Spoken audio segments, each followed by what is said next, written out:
meeting with Greg here, recalling some of the origins of this men's retreat and how we got started. And, well, a good friend of ours from church, Steve, most people know who Steve is, Steve Price, came into church one day after coming to church for a few months, way back when we met in Naven at the elementary school.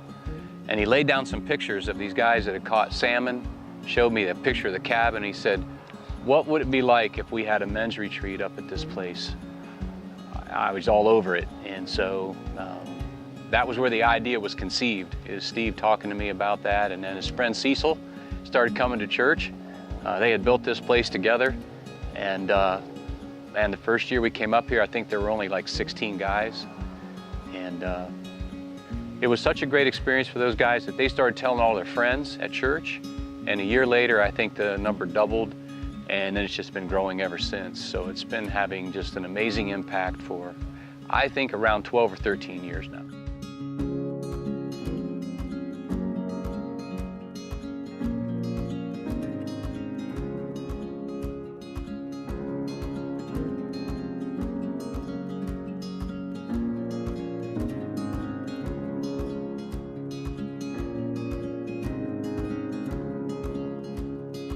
It's one thing to have Bible studies together here in this place, but to go back and hear about guys meeting together for breakfast or calling upon each other to do a chore at home, like building a deck or building a barn or gathering wood for women in the church who need it for the winter, or helping someone who's in need. And those connections that are made up here not only have an impact in the individual relationships, but in the church family, as whole families become friends because of the men that meet up here and have a friendship that began.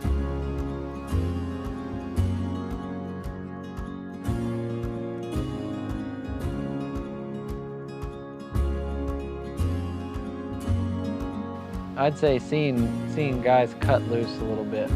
At home, you know, there's an environment that has certain rules in it, and you know, it's like those rules go out the window up here. So you got the fire time and dinner and just, you know, the camaraderie of making fun, laughing, and out of everything, I'd say that's my favorite.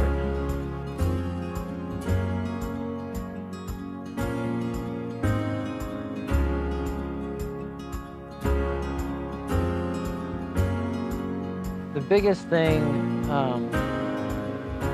I should say this, there's space here for God to talk to people that we might not have back home.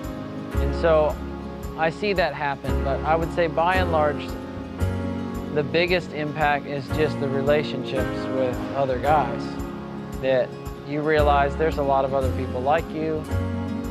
There's other people that have the same struggles, there's other people that have the same fears, there's other people that have the same family situations, and we need each other to work through those, to learn from each other, to live with each other. And when you have time doing things like riding four-wheelers or kayaking, or you start to talk about those things and you realize that, and hopefully when you get home, you access those relationships.